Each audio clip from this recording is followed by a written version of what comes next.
Good news. ಮಹಿಳೆಯರಿಗೆ ಮಾತ್ರವಲ್ಲದೆ ಇದೀಗ ಪುರುಷರಿಗೂ ಕೂಡ ಉಚಿತ ಬಸ್ ಪ್ರಯಾಣದ ಮಹತ್ವದ ಘೋಷಣೆಯನ್ನ ಸಿಎಂ ಸಿದ್ದರಾಮಯ್ಯನವರು ಮಾಡಿದ್ದಾರೆ. ಬನ್ನಿ ಹಾಗಿದ್ರೆ ಇಂದಿನಿಂದಲೇ ಪುರುಷರಿಗೂ ಕೂಡ ಉಚಿತ ಬಸ್ ಪ್ರಯಾಣ ಮಾಡಿದ್ದಾರಾ ಎಂಬ ಸಂಪೂರ್ಣ ಮಾಹಿತಿಯ ಬಗ್ಗೆ ಈ ವಿಡಿಯೋದಲ್ಲಿ ನಿಮಗೆ ತಿಳಿಸಿಕೊಡ್ತೇವೆ. ಅದಕ್ಕಿಂತ ಮುಂಚೆ ಈಗಲೇ ಈ ವಿಡಿಯೋಗೆ ಲೈಕ್ ಮಾಡಿ ಹಾಗೂ ನಮ್ಮ ಚಾನೆಲ್ ಸಬ್ಸ್ಕ್ರೈಬ್ ಮಾಡಿಕೊಂಡು ಪಕ್ಕದಲ್ಲೇ ಬರುವ ಬೆಲ್ ಐಕನ್ ಕೂಡ ಕ್ಲಿಕ್ ಮಾಡಿ.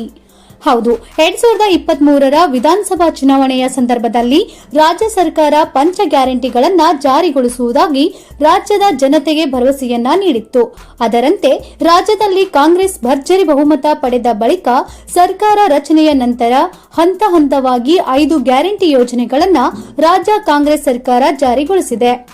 ಪಂಚ ಗ್ಯಾರಂಟಿಗಳಲ್ಲಿ ಒಂದಾಗಿರುವ ಶಕ್ತಿ ಯೋಜನೆಯಡಿ ರಾಜ್ಯದ ಮಹಿಳೆಯರಿಗೆ ರಾಜ್ಯದಾದ್ಯಂತ ಉಚಿತ ಬಸ್ ಪ್ರಯಾಣದ ಯೋಜನೆಯನ್ನ ಜಾರಿಗೊಳಿಸಿದ್ದು, ಈ ಯೋಜನೆ ಕೇವಲ ಮಹಿಳೆಯರಿಗೆ ಮಾತ್ರವಲ್ಲದೆ ಪುರುಷರಿಗೂ ಕೂಡ ಉಚಿತ ಬಸ್ ಪ್ರಯಾಣವನ್ನ ಕಲ್ಪಿಸಿಕೊಡಬೇಕು ಎಂದು ಪುರುಷರು ಬೇಡಿಕೆ ಇಟ್ಟಿದ್ದರು.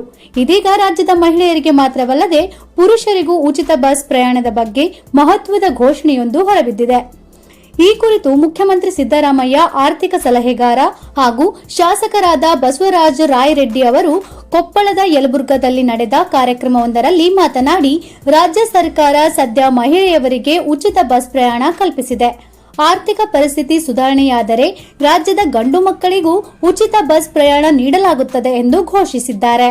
ಹೌದು, ರಾಜ್ಯದ ಕಾಂಗ್ರೆಸ್ ಸರ್ಕಾರ ಸದ್ಯ ರಾಜ್ಯದ ಮಹಿಳೆಯರಿಗೆ ಉಚಿತ ಬಸ್ ಪ್ರಯಾಣವನ್ನ ಕಲ್ಪಿಸಿದೆ. ಹೆಣ್ಣು ಮಕ್ಕಳಿಗೆ 2,000 ರೂಪಾಯಿ ಕೂಡ ನೀಡಲಾಗುತ್ತಿದೆ. ಮುಂದಿನ ದಿನಗಳಲ್ಲಿ ಆರ್ಥಿಕ ಪರಿಸ್ಥಿತಿ ಸುಧಾರಣೆಯಾದರೆ ಗಂಡು ಮಕ್ಕಳಿಗೂ ಉಚಿತ ಬಸ್ ಪ್ರಯಾಣ ನೀಡಲು ಚಿಂತನೆ ನಡೆಸಲಾಗುತ್ತದೆ ಎಂದು ಹೇಳಿದ್ದಾರೆ. ನಮ್ಮ ಸರ್ಕಾರದಲ್ಲಿ ಹಣ ಕಡಿಮೆ ಇದೆ ಎಂದು ಹೇಳಿದವರು ಯಾರು? ನಮ್ಮ ಸರ್ಕಾರದಲ್ಲಿ ಅಭಿವೃದ್ಧಿಗೆ ಹಿನ್ನಡೆಯಾಗಿಲ್ಲ. ಈಗಾಗಲೇ ರಾಜ್ಯದ ಮಹಿಳೆಯರಿಗೆ 2,000 ರೂಪಾಯಿ ನೀಡುತ್ತಿದ್ದೇವೆ. ನಮ್ಮ ಸರ್ಕಾರದಲ್ಲಿ ಅನುದಾನದ ಕೊರತೆ ಇಲ್ಲ. ಅಲ್ಲಿ ನಾನು ತಮಾಷೆಯಾಗಿ ಮಾತನಾಡಿದೆ ಎಂದು ಬಸವರಾಜ ರಾಯರೆಡ್ಡಿ ಅವರು ಹೇಳಿದ್ದಾರೆ. ಕೆಲವೊಂದು ವಿಷಯಗಳನ್ನ ನಾನು ಕ್ಯಾಶುವಲ್ ಇಲ್ಲವೇ ತಮಾಷೆಯಾಗಿ ಹೇಳ್ತೇನೆ, ಆದರೆ ನನ್ನ ಹೇಳಿಕೆಯನ್ನ ಮಾಧ್ಯಮದಲ್ಲಿ ನಕಾರಾತ್ಮಕವಾಗಿ ಬಿಂಬಿಸಬೇಡಿ ಎಂದು ಸಿಎಂ ಆರ್ಥಿಕ ಸಲಹೆಗಾರ ಬಸವರಾಜ ರಾಯರೆಡ್ಡಿ ಅವರು ಹೇಳಿದರು.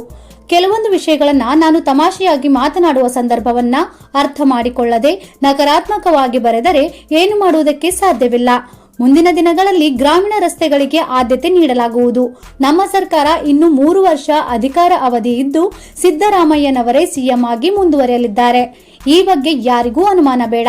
ಅಲ್ಲದೆ ಅಭಿವೃದ್ಧಿ ಕೆಲಸಗಳಿಗೆ ಸರ್ಕಾರದಲ್ಲಿ ಹಣದ ಕೊರತೆ ಅಂತೂ ಇಲ್ವೇ ಇಲ್ಲ. ಗ್ಯಾರಂಟಿ ಯೋಜನೆಗಳನ್ನ ಯಾವುದೇ ಕಾರಣಕ್ಕೂ ನಿಲ್ಲಿಸೋದಕ್ಕೆ ಸಾಧ್ಯವಿಲ್ಲ ಎಂದು ಶಾಸಕ ಬಸವರಾಜ ರಾಯರೆಡ್ಡಿ ಅವರು ಹೇಳಿದ್ದಾರೆ.